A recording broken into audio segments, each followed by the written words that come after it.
A palavra ocultismo vem do latim occultus, que significa aquilo que está escondido, e portanto aquilo que não é aparente.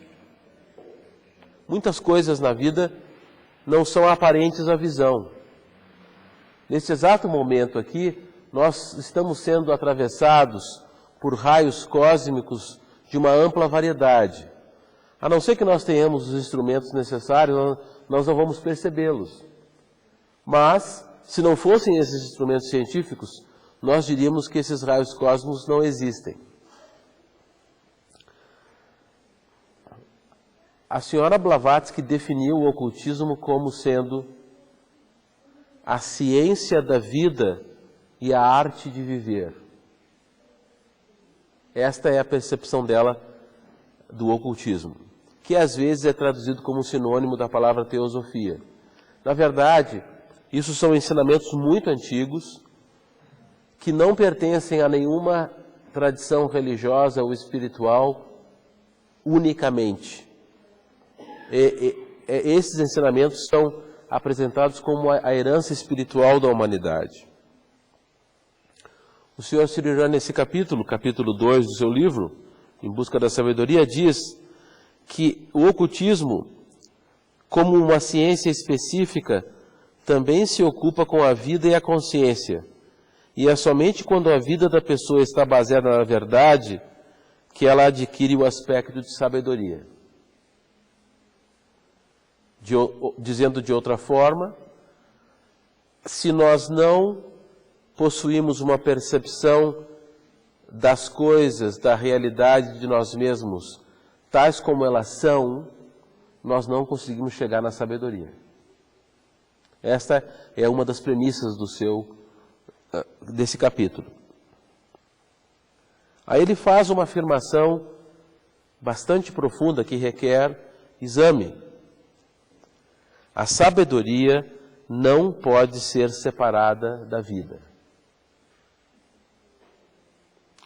Quando ela encontra o seu caminho na vida, esta começa a mostrar uma nova qualidade, um novo brilho e beleza diferentes daquilo que comumente se obtém.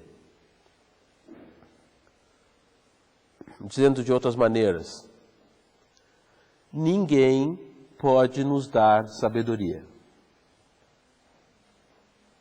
E isto é uma coisa que, se fosse realmente compreendido, isso provocaria uma pequena crise da indústria de autoajuda. Porque tem muitas pessoas sugerindo que eles têm a solução para os seus problemas. Existem organizações e indivíduos que se proclamam iluminados, dizendo que se vocês apenas entregarem a sua confiança a eles, eles farão o resto. E este não é o ponto de vista da filosofia perene, da teosofia. Por quê? Porque um dos desafios de ser humano é participar de uma peregrinação obrigatória através de várias vidas, até que nós encontremos por nós mesmos a verdade e a sabedoria. É um longo caminho, árduo, é um caminho cheio de tentativas e erros, é o caminho da experiência. Mas a experiência por si mesma não traz sabedoria. Vocês já perceberam em vocês mesmos, e eu me incluo nisso, como muitas vezes nós cometemos o mesmo erro várias vezes, até que dolorosamente nós temos que perceber que o responsável por aquele erro somos nós mesmos. É muito fácil culpar os demais, né? A Annie Besant cita, num dos seus artigos, uma sociedade de caça aos hereges. Ora, essa sociedade estava baseada na suspeita de que alguns indivíduos eram hereges. Só que essa sociedade começou a perder muitos membros, porque as pessoas começaram a pensar por si mesmas. Aí só sobraram 2 membros. E o outro membro escreveu para um amigo dele e disse: as coisas estão terríveis aqui. Só sobraram Jack e eu não estou muito seguro acerca de Jack. Ou seja, a suspeita gera isolamento. É ou não? Não só físico, quanto psicológico. Ele também faz uma outra afirmação. A verdade não admite compromissos, embora o comportamento de uma pessoa possa fazê-lo. Todos nós, de uma forma ou de outra, incorremos periodicamente no processo de autojustificativa. O senhor Rohit Mehta costumava dizer que uma experiência, embora uma experiência termine no tempo, ela prossegue no campo psicológico. E isto gera memória psicológica que perturba a consciência. É um resíduo psicológico. Tá? Os engenheiros aqui podem me ajudar. Como é o nome do material que sobra depois que uma construção está feita? Entulho. É uma palavra apropriadíssima. E nós fazemos isso. Você está no seu ambiente de trabalho ou no ambiente familiar, houve uma diferença de opinião ligeiramente acalorada, se trocou palavras ásperas, aquela experiência termina no tempo, assim se espera, né? Algumas nunca terminam. Né? Eu conheci pessoas no Rio Grande do Sul que tiveram uma altercação séria e nunca mais se falaram até morrer. Mas isso é claro que não acontece em Brasília. Eu deixo o som das risadas como testemunha. Né? Então, aquela experiência termina no tempo, mas enquanto experiência psicológica ela continua. Então nós começamos a remoer a experiência. Ao invés de observá-la, nós ora indulgimos em autojustificativa, ora em culpa, ora em indiferença. Então é assim que a mente se movimenta.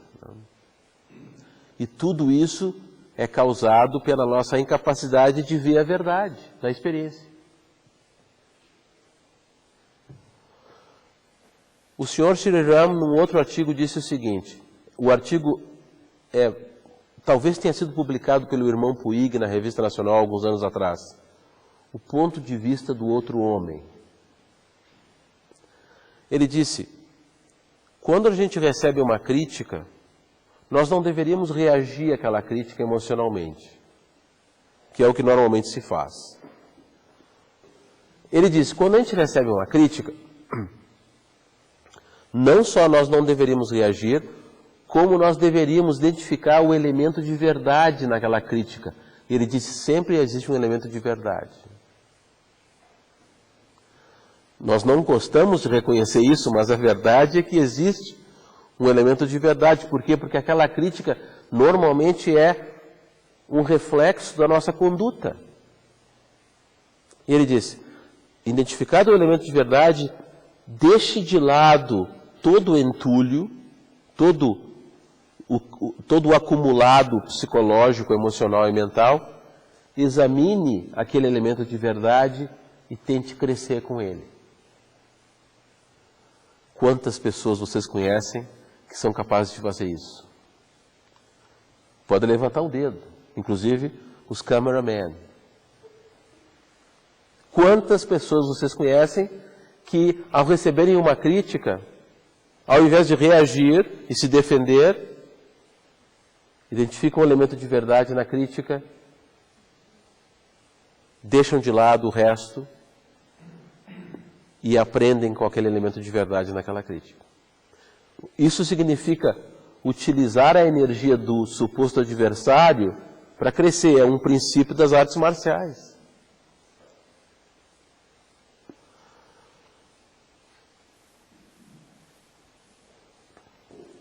Ele diz mais, A palavra verdade possui um significado tão extraordinário que poderíamos nem mesmo adivinhar a sua natureza.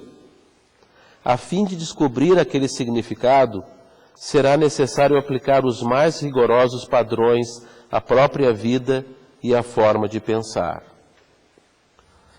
A verdade, diz o Sr. Sri Ram, significa muito mais do que uma compreensão parcial e não deverá ser confundida com qualquer visão que se possa projetar baseada em ideias preconcebidas ou em predileções pessoais. É fácil sucumbir aos grilhões de qualquer ilusão prazerosa, imaginando-a verdadeira. E os mitos do mundo inteiro, de todas as culturas, retratam isso.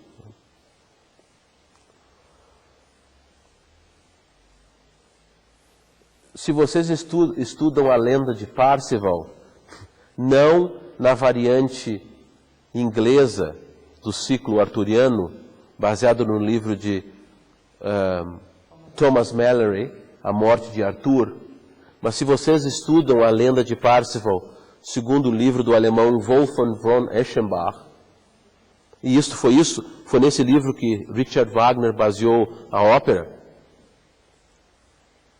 e num dos estágios da sua jornada em direção ao Graal, Parzival teve que entrar e aprender a sair de um castelo dominado por um mago de intenções questionáveis, e esse castelo era repleto de espelhos. E foi difícil para ele se deslindar daquela experiência, porque, metaforicamente, uma das mais poderosas atividades da mente é a criação de imagens. A mente está criando imagens o tempo inteiro. Imagens de si mesma, imagens de experiências, imagens dos outros. Nenhuma dessas imagens é fundamentalmente verdadeira. Elas são imagens. A mente precisa de algumas imagens. Por exemplo, se você não sabe como voltar para sua casa depois de uma conferência pública, existe um problema prático aí, né? A memória é necessária. Mas será que é necessário nós ficarmos remoendo experiências passadas?